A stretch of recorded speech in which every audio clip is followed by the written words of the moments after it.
So even now I get people stopping me in the street. First question they ask is, have you kept up? Are you still dancing? Are you still doing it? And honestly, my reply is, well, I've not had a chance because unfortunately there's not been as many weddings as there normally would. And that's the time when I was hoping to go and, show Matt, right, this is the waltz or this is the dance, or do whatever and dance with a few grandmas and whatnot. But I've not really had a chance to kind of showcase all the skills and the wonderful, experiences that I had on shit. I've not had a chance to kind of showcase that yet. So it's not been as maybe there'll be a chance hopefully this summer.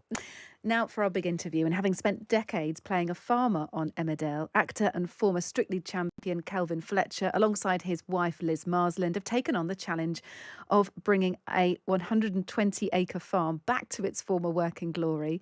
Like tens of thousands of people this past year, including a growing number of celebrities, Kelvin and Liz decided this was the moment to live out their rural fantasy. But as you'll see in a new series documenting the experience, the reality is far from easy. Kelvin's big farming adventure starts on BBC One this Monday, and he and Liz join me now. Good afternoon to both of you.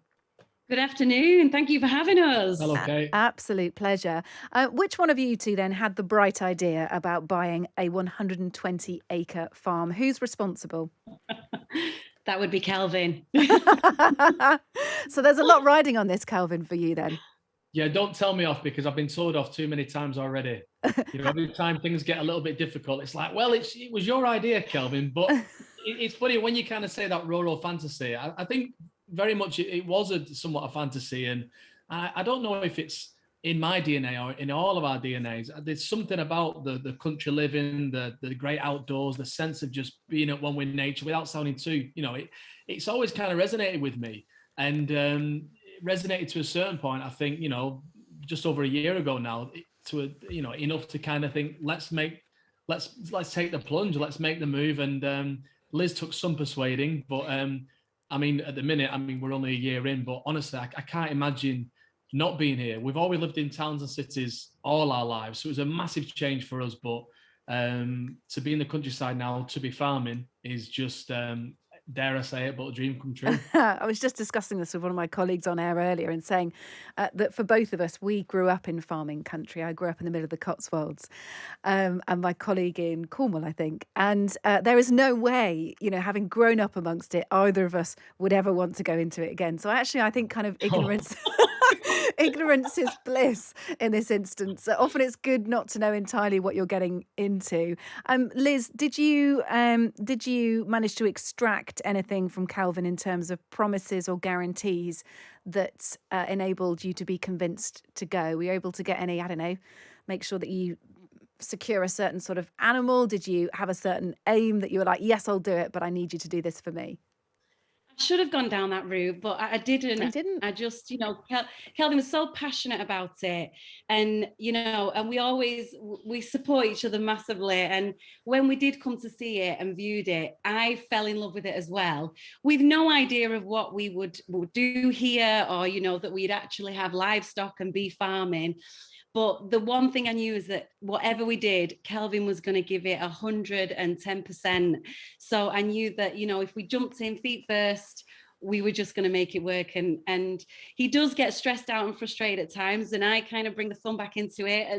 But we get there in the end, don't we? We work together, and now we're fully committed to being farmers. Has it made you stronger as a couple? I think so. Well, they always say, don't they?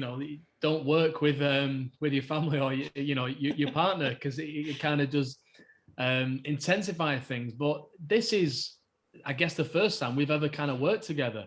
Not just artistically, professionally as actors, presenters, albeit with this particular format. But kind of, we're out in the fields together, mucking in. Liz is helping me with fencing. I'm helping Liz with some of the livestock. So we are very much a working couple and working together. And there are moments. All right, we will. But I can't speak for you, but I've really enjoyed it. I think it's been a challenge. I think collectively as a family, because me, myself, Liz, and the kids, this is absolutely new territory for us. So there's going to be that sense of vulnerability. Have we bitten off more than we can chew? Can we do this? How do you do this? There's been those moments, and those moments quickly. Frustration can follow, but Liz is great at that. She reminds us, listen, it's the journey, not the destination. Yes, we want to do X, Y, and Z, but Kelvin, we've got 2 young kids. We're in, you know, we're farming, we're having a go. Just enjoy it, and I think that's important, because I That always is it. tend to get too serious. Yes, yeah, or perhaps too ambitious. You know, if you're starting something completely fresh for the first time, it's great to have grand plans, but then you need to be realistic. So in terms of your kids, you've got Marnie, who's 4, and Milo, who's 2. So 2 young children. And just tell us, Liz, about what you've been able to secure. So it's 120 acres. You're in the Peak District, aren't you? Give us the other details of what you've bought into.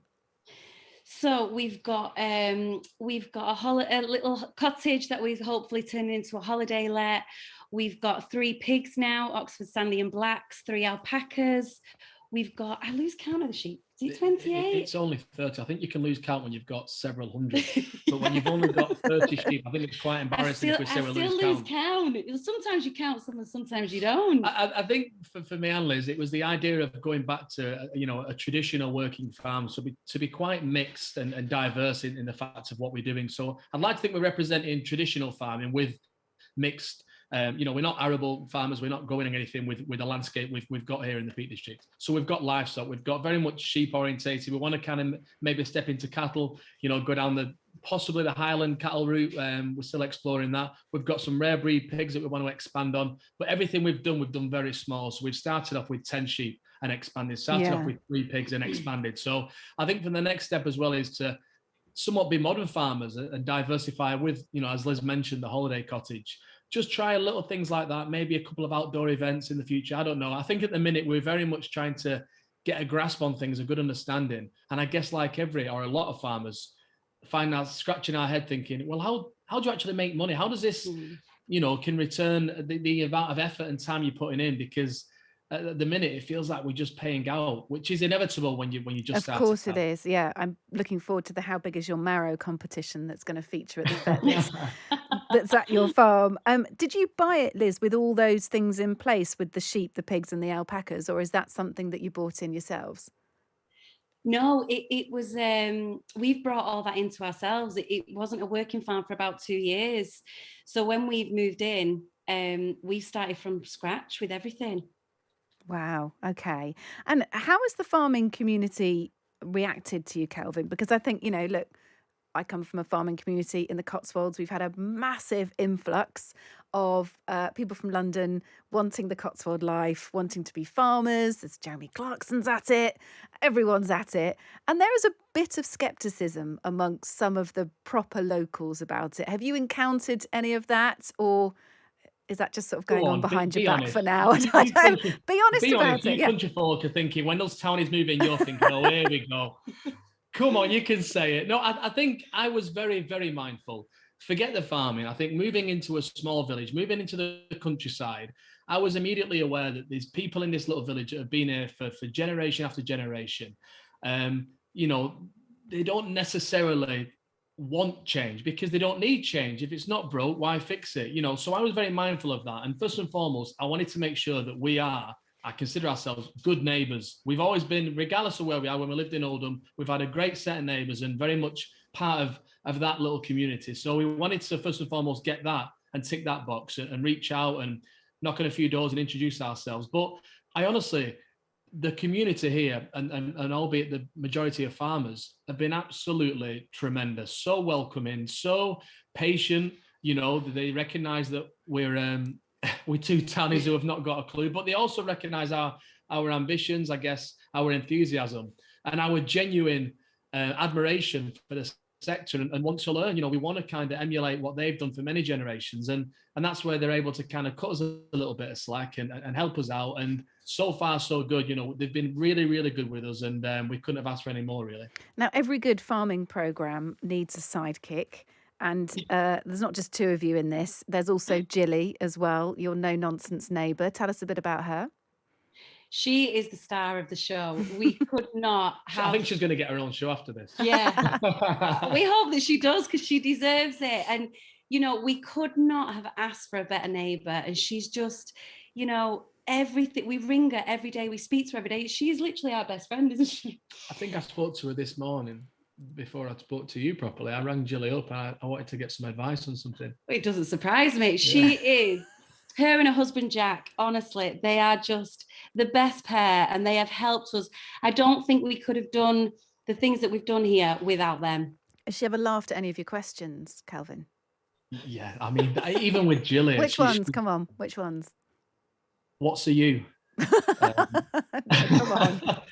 Because I don't know, there's that. I mean, with Jilly, she's third. It's all she's ever done. It's all she's ever known.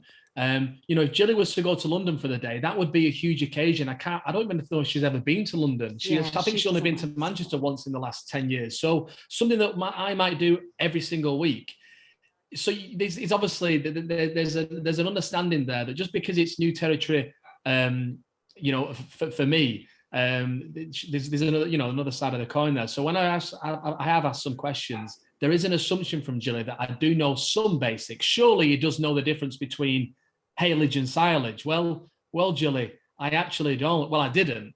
So it's little questions like that and getting an understanding of why the farmers cut the grass at a certain time. I never understood that cutting the grass and making those big bales will then feed your livestock throughout the winter. Now, that probably sounds really, really stupid, but growing up in Oldham, as an actor, I never needed to know any of that. It was never kind of come across my path. You didn't use sort of hay on a daily basis unless it was for your hamster cage, did you? So, you know. Yeah, exactly. So it's been a real kind of baptism of fire at times, but an absolute education. And I just love to learn even more as well. The premise of Kelvin's Big Farming Adventure, and we should have your name in there, really, Liz. I think it should be Kelvin and Liz's. But anyway, is that you're obviously new to this, but, you know, 20 years in Emmerdale, surely this I don't know anything about farming thing is a ruse. Surely after 20 years of playing Andy Sugden in Emmerdale, Kelvin, you should know a bit, shouldn't you? Well, as a lot of the Emmerdale viewers will tell you, there's not enough farming in Emmerdale. So even though I played a farmer for 20 years, you know, I think my character was more, I mean, certainly the scenes I filmed was more, well, fires or fighting or affairs or babies or whatever it might be. So, you know, very unfortunately, because I thought that was a great part of what Emmerdale represented, the rural chat, the farming talk was unfortunately limited, you know, throughout my reign, really. So don't get me wrong, there's been many scenes where I've got my barber jacket on, I'm in a tractor, I'm fixing things, but they were always very amongst drama elsewhere. So I'd be discussing a breakup with Jack, for instance, whilst we were injecting sheep or whatever that might be. So, I mean, yeah, I'm still firm in the belief that what I knew about farming a year ago, you could honestly write on the back of a stamp. Well, it was obviously very good acting, is all I'll say, Kelvin. That's the excuse for it. Liz, good script writing, really. Yeah, well, yes. How did it feel for you, Liz, having to sort of open up? Because the programme's warts and all, so we're going to see, you know, good times and maybe not so good times as well. Was it hard to be completely honest without, and this is going to sound strange, but both of you are actors, and I'm kind of putting myself in your position, without acting it, just, you know, having to be genuinely upset or having a bad day without acting it, if you see what I mean? You know, even as actors, and you know, we're used to that kind of having cameras around, but when you're being yourself, it is very different. And then having them here, we couldn't fake that because we genuinely didn't know how that situation, whatever we were in, if we were training a sheep to be in an altar, if we were making hay, if we were getting the pigs in, we genuinely never knew. That was our first time experiencing that. We didn't know how that situation was going to pan out. And therefore we couldn't fake anything. We, you know, if we're upset, we are genuinely upset. There's a couple of moments in there where sometimes I think if the cameras hadn't have been there, you'd have shouted it a bit louder. I totally would have done. I mean, there are not nice versions of myself, and I'm not sure whether I'd be prepared to show those. I think we were really conscious of that. Obviously, there's a TV crew coming into your home. You know, it's our personal space. Yes, we're actors, we're in the public eye, but very much that's us. So that can be a little exposing, and you feel quite vulnerable as well. And again, as Liz was saying, artistically in a complete different format, out of our comfort zone, and in a situation that we know nothing about. But that's the beauty of the BBC, I think, and you know, the guys at BBC Studios and obviously the heritage of BBC. We felt absolutely reassured and safe that programme would be credible, would be authentic, would be honest, and ultimately give a good a good kind of perception of what we are. We are being ourselves. We consider ourselves a young, relatable, normal family. Yes, we're actors and we're doing a bit of farming, but we've got young kids. It's just as chaotic. We've got the same struggles that every family has. Finding that balance is the constant struggle. And I was confident, we were both confident that the BBC would absolutely portray that, and there was no kind of worries there. So I think they've done a great job, and that's why the BBC is a great place. It is. Well, should we talk a bit of Strictly, Kelvin? Because I'm sure, being that you've moved lock, stock and barrel to this farm in the middle of the Peak District, what most people approach you about is probably Strictly, is it? Am I right in saying that? Indeed, yeah, and rightly so. It was an incredible journey, incredible part of my life, and I think it's that what's really unique is that the audience are with me the whole way. So even now I get people stopping me in the street. First question they ask is, have you kept up? Are you still dancing? Are you still doing it? And honestly, my reply is, well, I've not had a chance, because unfortunately there's not been as many weddings as there normally would. And that's the time when I was hoping to go and, show Matt, right, this is the waltz, or this is the dance, or do whatever and dance with a few grandmas and whatnot. But I've not really had a chance to kind of showcase all the skills and the wonderful, experiences that I had on shit. I've not had a chance to kind of showcase that yet, so it's not been as maybe there'll be a chance hopefully this summer. Liz, I sense a business opportunity here in your need to diversify, something to do with Strictly. As a partner, whenever anyone goes into Strictly, man or woman, their partner at the time, wife, husband, you always get tons of questions, don't you, about the relationship between your husband and their partner. It was Ota Mabuse in Kelvin's case. Did that do your head in, for want of a better phrase? People constantly questioning how close they might be and what was going on. Well, yeah, but it's part of the job, and don't forget, I've known Kelvin his entire life. I've been through Emmerdale, and he had endless affairs in that, where he was with a different wife pretty much every 6 months. So, the storyline, it's acting, it's not real, and it's dancing. You go out there on a Saturday night to put a show on, and I'm aware of that. And I can understand why it's tough, and it is tough sometimes when people are saying things that aren't true or whatever it is.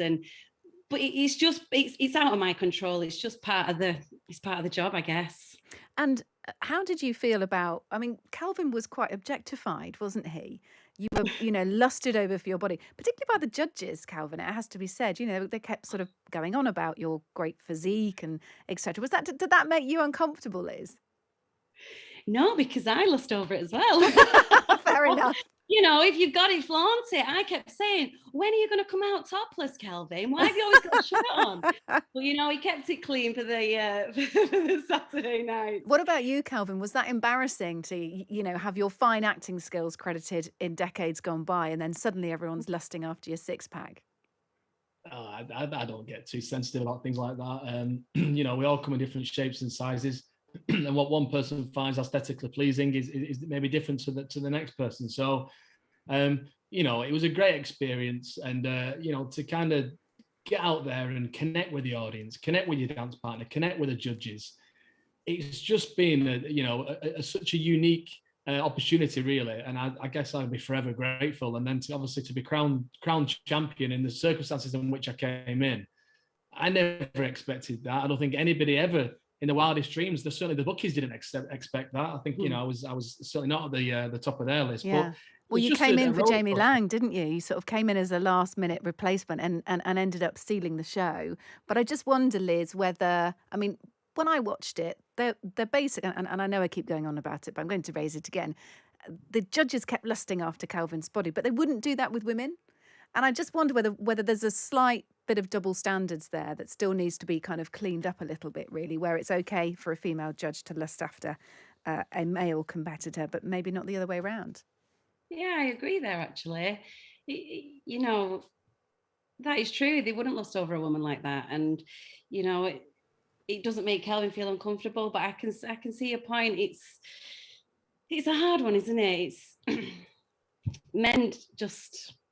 I enjoyed it when Craig gave me the compliments. Craig's got this amazing ability, to see, where if Craig gives you a bit of a telling off, then you kind of go on with your tail between your legs. If Craig says that you look fantastic, darling, then I'm on cloud 9. So for me, As long as Craig said something nice, then that was all I was bothered about. Brilliant stuff. Listen, finally, Kelvin, let's talk about the future of the farm.